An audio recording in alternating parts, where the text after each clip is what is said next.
Welcome to One Sharp Sword, cutting through to what matters most. I'm your host, guide, and coach on this journey, Dr. Wayne Pernell.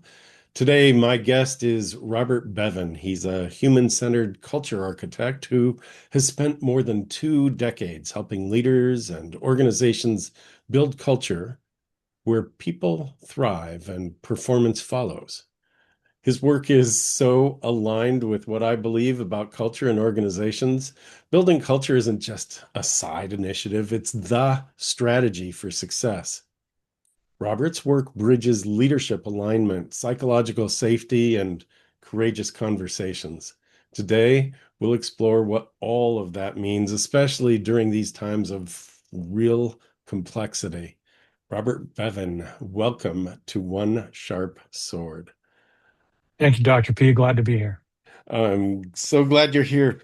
We had a great call a little while ago, found out how much alignment we have, and I was just really excited about doing this podcast with you because, as I said in the introduction, culture, and these are actually your words, culture is the strategy, which I Right. love. I just totally love. So, talk a little bit. Let's start with where you are. We'll back up to how you got there. And Mhm. then we'll talk about, like, some of the leadership lessons you've learned, either for yourself along the way or in working with groups and organizations along the way, some of the key things that stood out. So, what are you up to these days? What are you doing? Yeah. So these days, I have a few things going on, a few irons in the fire. They're all focused on culture and helping design and build better cultures. I have a tool that's does team assessments, right? Really understanding and allowing for psychological safety and cognitive diversity or trust in multiple perspectives. And I continue to do a lot of coaching with executives. And really, when we're looking at it from a cultural perspective, it's not just the culture within the organization they work at, it's also the culture that within where they live, right? Because they both cross pollinate. So, yeah, I'm a big fan of not separating work life, right? We talk about work-life balance, and it's sort of like you have life, and how are you showing up? Yep. And I do believe that how you do anything is how you do everything. So that there's this carryover. You've got values.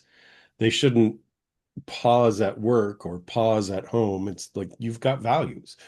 So as you bring that into the community or from the community to work, right? How is that all showing up?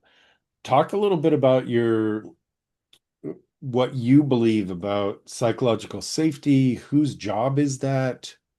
How does that show up? Where is it violated? Let's talk about trust. Like all of those things they're so foundational. And as we, get into this new year, I think it's really great that we can actually um, commit to that for ourselves and for our teams.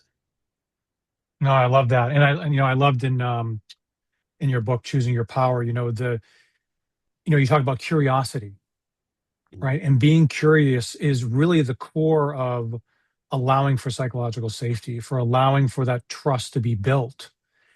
And I think too often we look at it from as an academic term, right? We don't realize that building that people, first and foremost, people want to belong.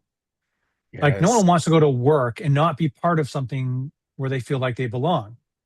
And I think it's the leadership's really responsibility to help foster a culture where trust is that's the first thing they're focusing on.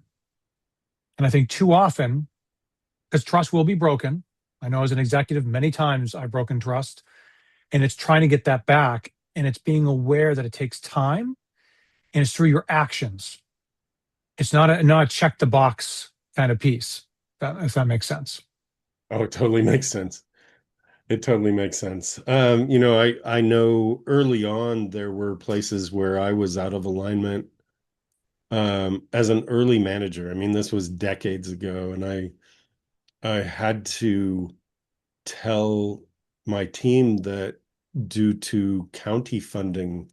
I was running a healthcare organization that was funded by 6 different counties. And due to county funding cutback, there were going to be layoffs. Mm. And that's a serious statement, right? And because I was so worried about how I was going to look, I ended up saying it with a giant smile on my face. And my director of nursing came to me and said, that looked really bad. That looked really bad. You looked like you were really happy about that. And I'm like, I was horrified that I was so misaligned, right? That I was so worried about, was it going to be okay? Was I going to be okay giving this bad news? It's like I forgot who my audience was. And so, that's where you're right. Trust takes time, and you've got to be there and build it every single moment. I was able to recapture that. I was able to do a redo and actually talk about what happened with my team, and I took some stuff for that along the way. But yeah, it's something. It's something. It's as I said, it's a lesson from decades ago, but it was so valuable.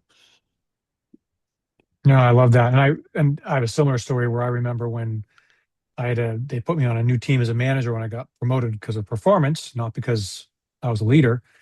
And within a month, they were going to have me fire 5 people. I was like, "What do I say?" And so my director was like, "What do you mean?" I was like, "Well, when they get upset, like they say, have to pay their bills, they have to, pay for their kids, their house." He goes, "Just say, how does that affect me?" That's how I was trained.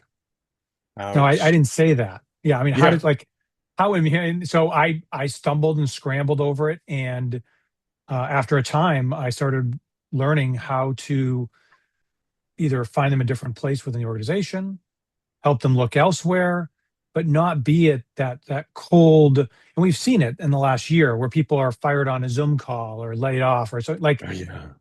it's almost like we're allowing technology to make us less human and then blame technology. Yes, agreed. And I mean, with the inundation, I was looking for the right word, and it really is inundation Mm. of Yep. AI, right? Everything is shifting. And in 10 years, we'll look back and go, "Pfft, that was nothing." But Right. right now, we're navigating it. What does it mean? What does it mean to me? And I think that's the key. When we talk about culture, I think that's the key, is that culture is a group sense, right? Mhm. And that group is made up of individuals. And so each individual contributes to a culture based on their understanding, based on their needs, based on their feelings, based on the way they think. And I think it's up to leaders to understand individuals so that they can, uh, I guess, amalgamate all of that into, here's the culture I want to build, like being able to influence that with their own thoughts and direction, and most important, actions, because Mm. actions are going to speak to their values more than their thinking or what they say.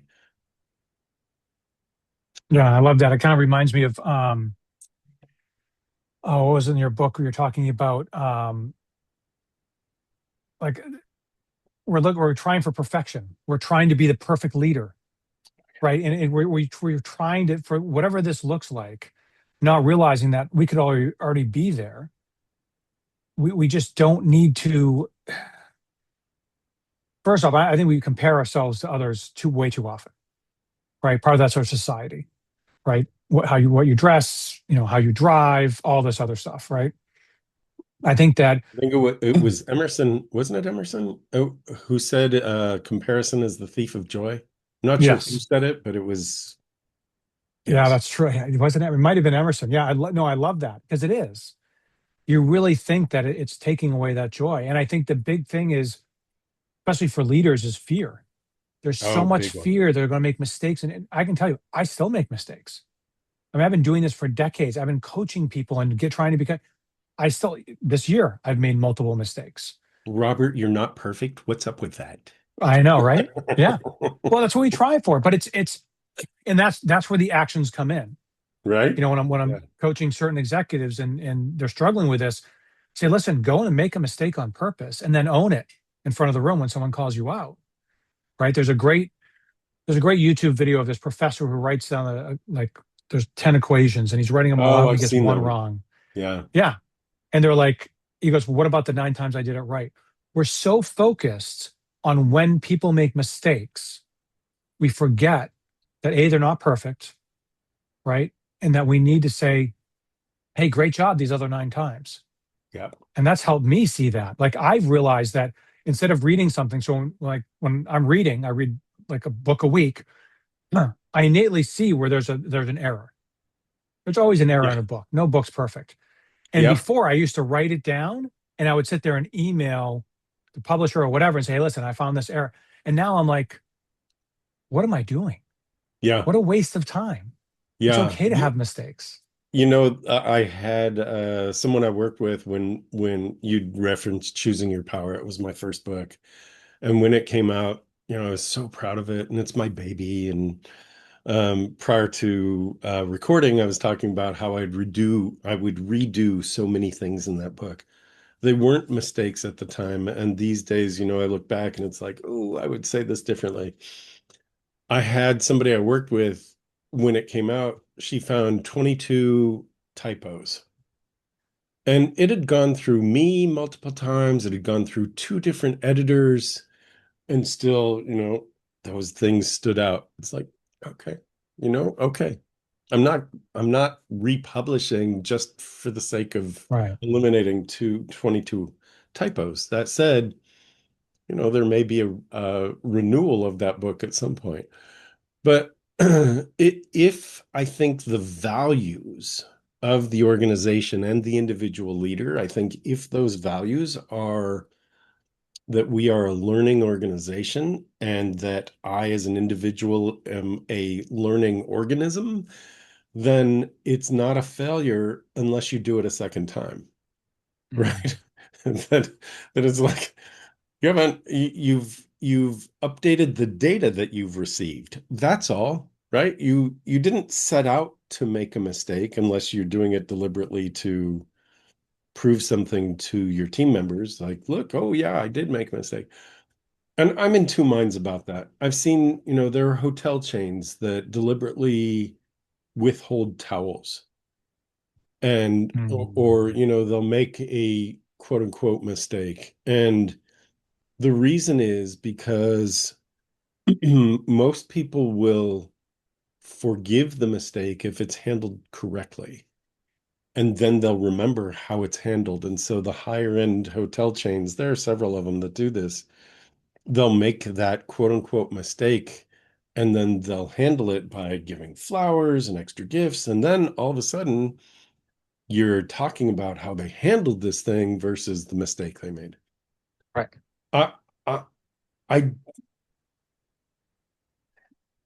I don't know. I'm sort of in two minds about it. Like I want it to be, I want people to live genuinely. If you make a Yeah. mistake, own it. And as I said, it's only a mistake. It wasn't a mistake when you made the decision, right? One of the things that I like to challenge people with is what does it feel like to be wrong? Mm. And I love that. the answer is it feels the same as being right until you find out you were wrong. Right. So being wrong and being right feel identical until the point you go, oh, right? And then what does it feel like? Well, it depends on what you do with it. And that's what's cool is if you go, hey, if you are accountable as a leader, I think that builds trust, right? And you go, hey, I uh thought we were headed down this path and it turns out it's the wrong path. Let's change direction, right? Yeah. Yeah. No, I love it. And definitely being transparent on the mistakes. I hadn't heard about hotels doing that. I mean, it's kind of a brilliant thing if you think about it. I think it's more of, from a leadership perspective, is more of allowing as leaders start to go through a change, I think there's two things that happen. One is they expect the results immediately, right? And Uh, the reality is we've all trained how to interact with each other, right? Especially if you're a leader of a team for any number of months to start with. And I think what happens is we have to remember, even if the leader is changing, that doesn't mean that you actually, everyone else is going to see that change or experiencing that right off the bat, right? So it's giving time for that to kind of sink in and using personal experiences of your own when you're talking. One of the big things I think about leadership, and I do this actually every Friday now, I've started posting something very personal about an experience where I've made a mistake or with my children, et cetera, because I think it's the reality is we have so much, and you mentioned this earlier, we're just thrown so much information, and we have to slow down and be a little bit personal every now and then and let people realize who we are, because you can't be, and you mentioned this earlier, going from home to work to being by yourself and then being around your friends. Like, it needs to be consistent. For you to be a true leader, you have to, at the core, it needs to be similar. It doesn't mean you can't joke around more with your friends and at work, but at the core, your values, you were mentioning that earlier, has to be stable along course, because it'll eke out in different areas. yeah. Values are key to vision. And I have three V's in my framework: values, vision, vitality. And Mm. vitality is how you embody. How are you showing up? What's your life? How are you showing up with those values and with that vision? And right, how you express it can be different based on the context, right? So, but you're still in integrity. You're still, right? Are you going to be a certain way with a barista or a cashier because they're in a different role than you? I hope not. They're human, right? They're in service. You know you are bigger than the life you are leading. It really is time to attend to that thing you've wanted to do or have, but you've been putting off. It's time to step into that dream you've parked for someday. It's time to claim true well-being, both personally and professionally, without giving up the success that got you here. It's time to check out Dr. Pernell's signature small group retreat, the Exponential Success Summit. Explore exponentialsuccesssummit.com. Seats are extremely limited as this is a very special small group event. www.exponentialsuccesssummit.com. So, how are you showing up? Are you showing up in support of everybody that you meet? Right? That's a personal value. I don't need to impose that on everybody else. Um, but but that's, that is for me, I look for that in other people, right? It's like, help me find good humans, and it's Right. great. Well, I think too, it's trying to meet people without putting them in a box. Yeah, Super hard.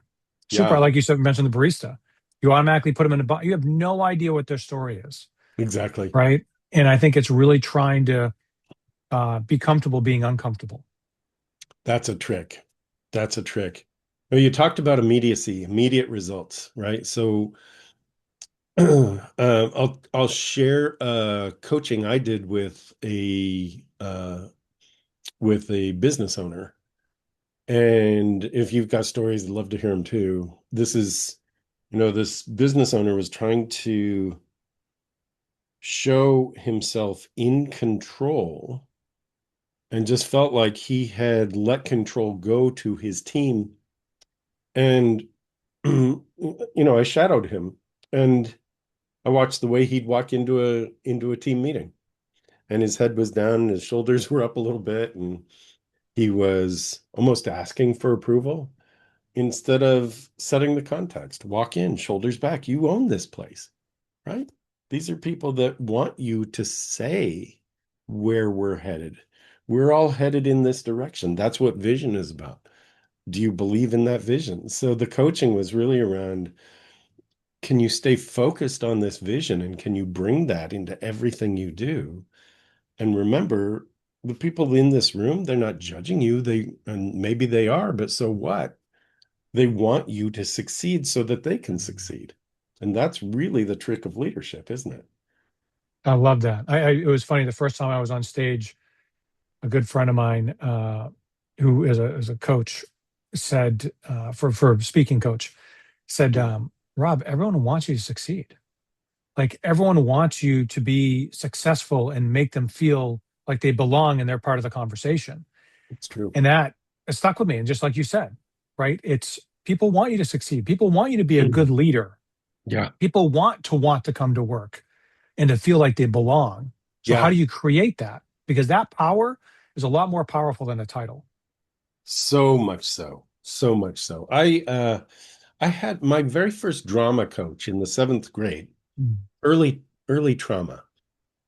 He was so bad. I wanted to do so well with him, and I seldom use the word but. And here's the whole thing, but, because you know from reading my book, and is the watchword substitute Yeah. for but. I wanted to do well, but, and he just his message was there are two types of audience: those who want to see you mess up and those who hope you fail. And Mhm. what a terrible thing to give to a seventh grader, right? Like, this is awful, especially since I was a people pleaser growing up, right? So, oh my goodness, people are going to hope that I fail. This is terrible news. Um, and it wasn't until later that I'm like, no, no. The real message is people want you to take them on a journey when you're on stage. Mhm. And when you're in the leadership role, it's the same thing. People want that. And when you're in support of leadership, people want that. See, yeah, one of my beliefs is that everybody's a leader.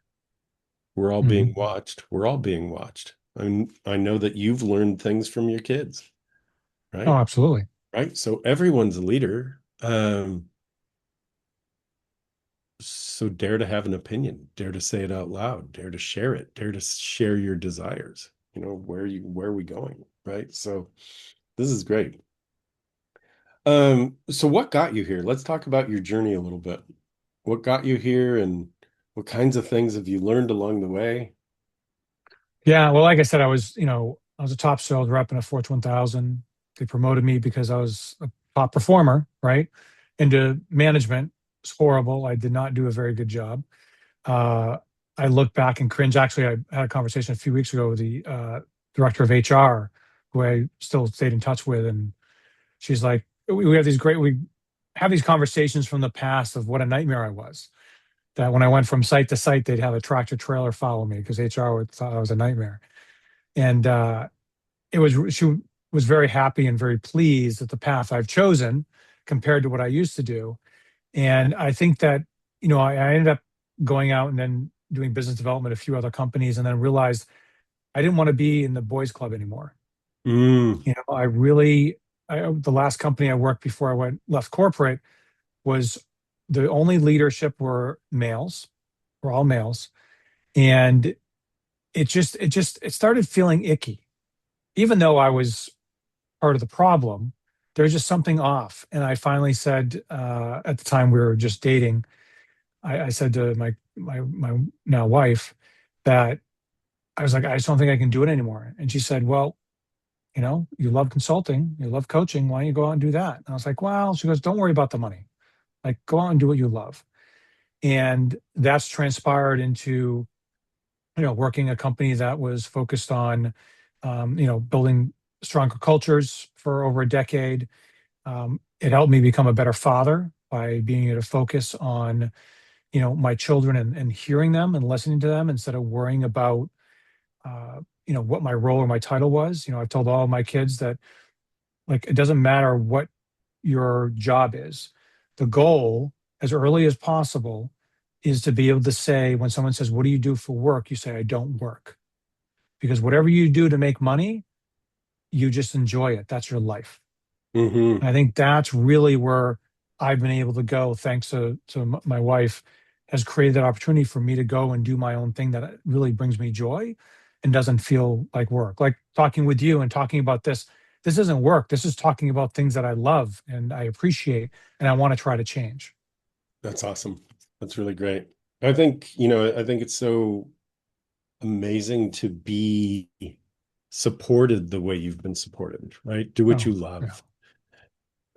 I mean, shouldn't we all be living that way? Do what you love, right? And if you don't love what you're doing, what can you do to either I like to ask the question, are you in the wrong job or are you just in the job wrong? Like, can you wake up and Mm, go, I am going to make a difference today? Like this is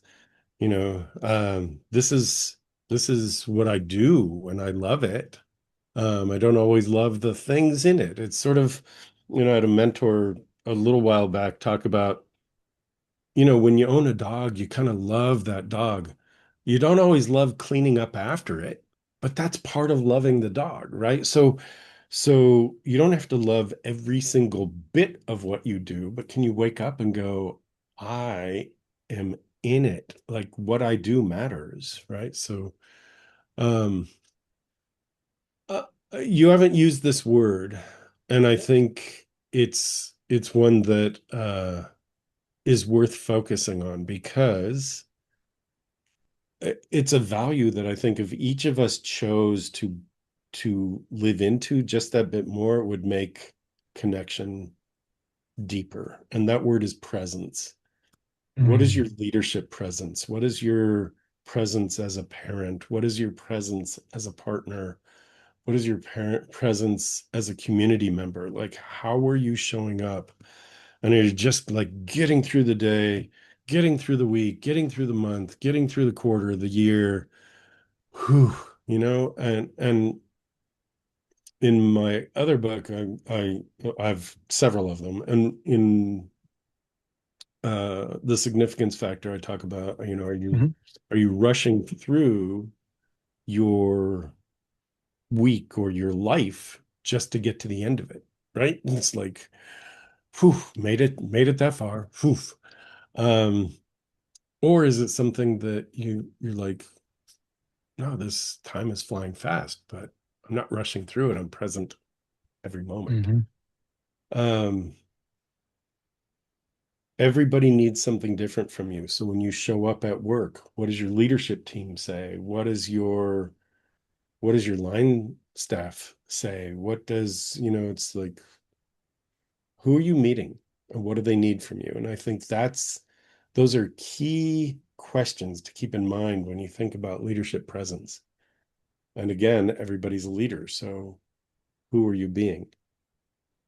Yeah. And I love that. And it's funny because I did a post this week and a couple of weeks ago as well about being present is the greatest present you can give your team.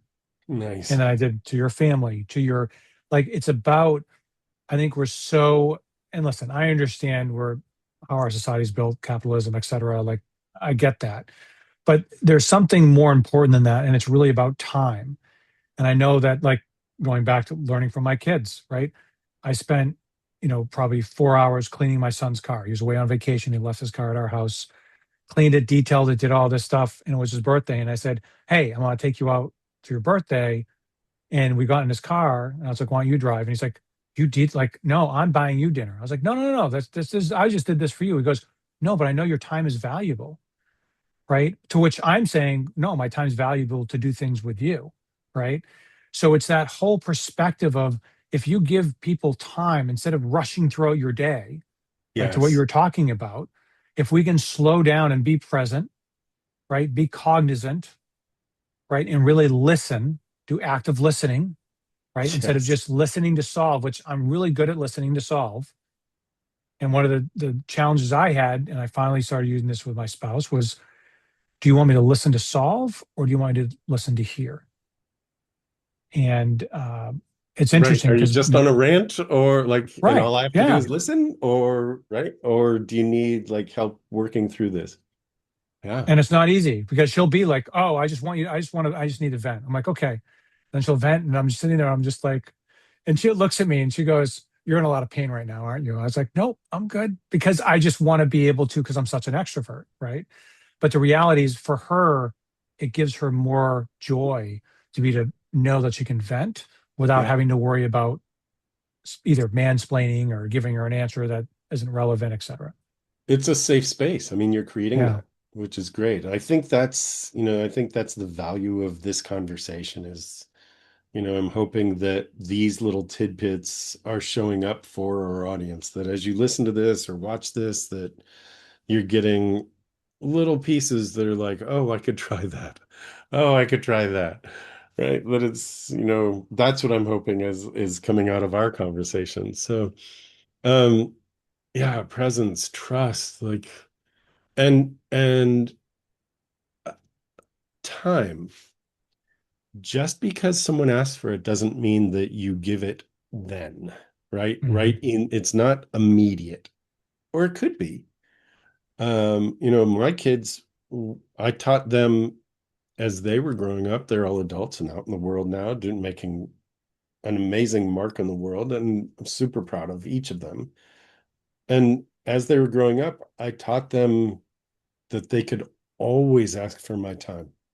Hmm. And when I had a team, when I was running, well, I still do. It's a different team, but when I was running a larger team, I taught them you could always ask for my time.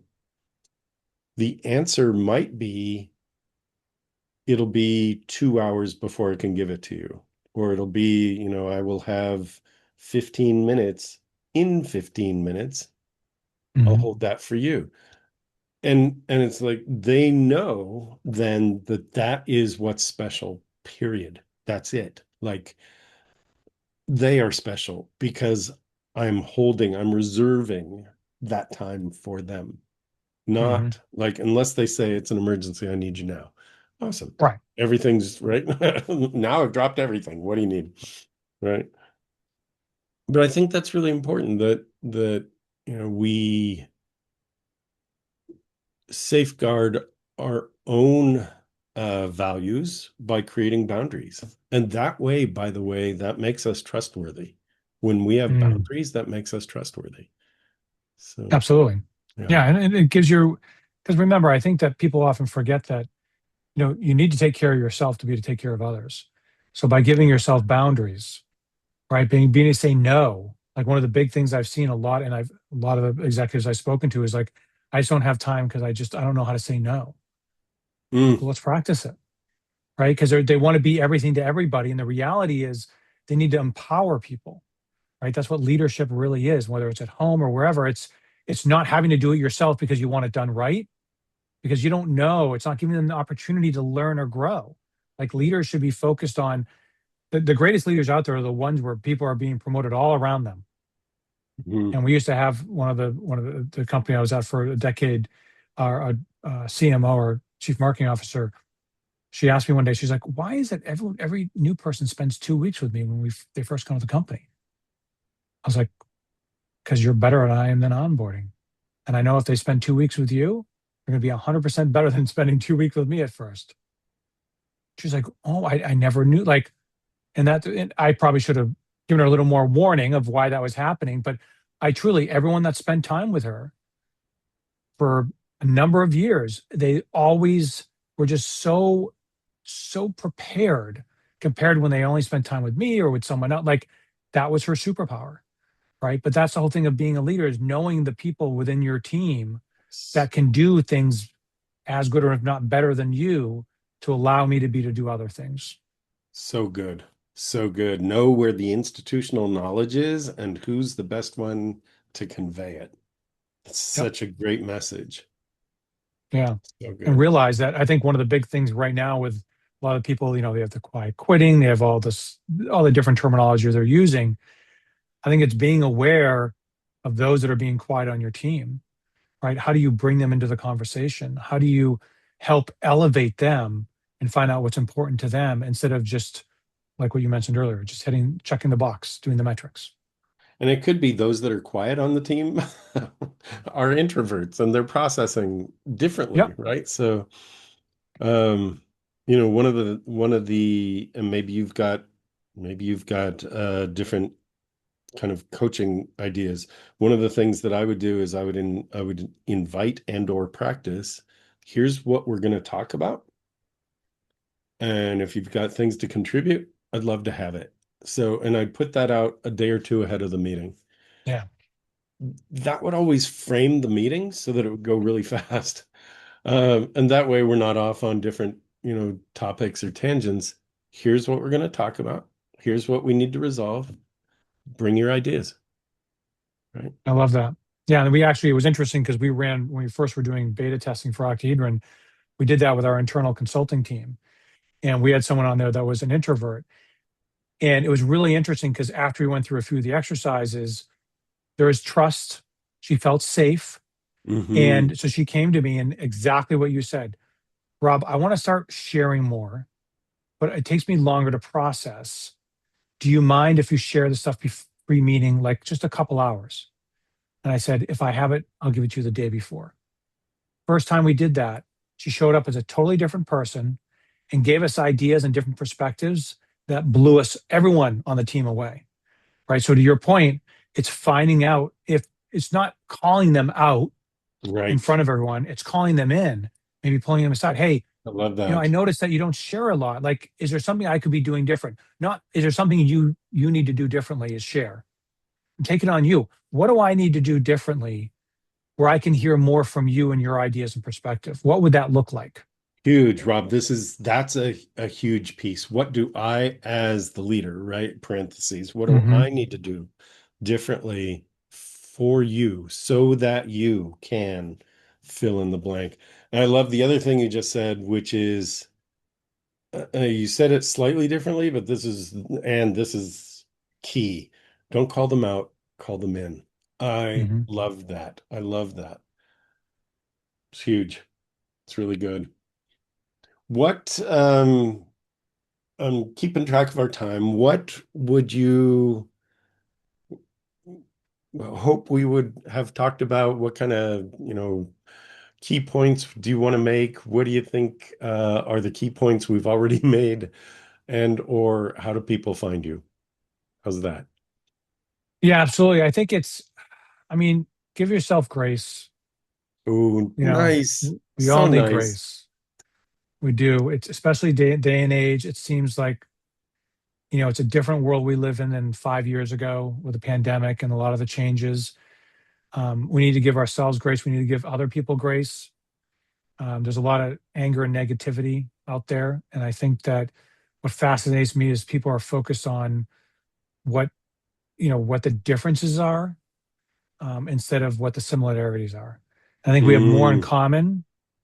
Like, and I know even from a political perspective, whatever it is, I've sat down with people on both sides and mediated through. And at the end, they realize they're like 80 to 90% aligned and they're focused on the negative instead of, the differences. So I think we need to slow down. People can find me on LinkedIn, Robert H. Bevan, or they can email me at robert@octahedron.app. Robert at Octahedron. You're going to make them spell that. Octahedron. It's a shape. I know Not what one we it use often, but yeah, yeah, yeah. is. It's not an easy one, but at least they don't type my last name because that's even tougher. Robert H. Bevan at LinkedIn. There you go. Rob, this has been so good. So good. I want to repeat the last things you said, just as the leadership lessons. Give yourself grace. We all need grace. I love that. It's a different world we live in. It sure is, and it keeps changing, and it's changing fast.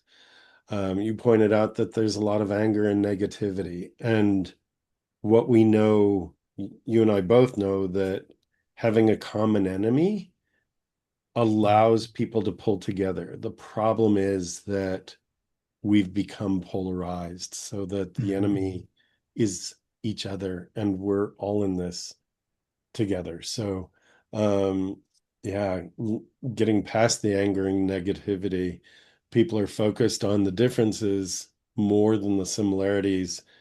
And you and I have both run, I'm certain that you've run uh, exercises with groups where you ask them to search for differences, and in the search for differences, they uncover similarities. Yep, I love that. Yeah. Yeah. Cool. I thank you. This been, we've had a couple of conversations, and it never seems long enough, and yet everything it's like there's such beauty in uncovering this. Robert Beaven, Robert H. Beaven on LinkedIn. Excellent. Thank you for joining me on One Sharp Sword. Thank you, Dr. P. All righty. This is One Sharp Sword, cutting through to what matters most. My guest today was Robert Beaven, and I am Dr. P, Dr. Wayne Pernell, your host, your guide, and your coach on this journey. We'll see you here again next time. Thanks for joining us.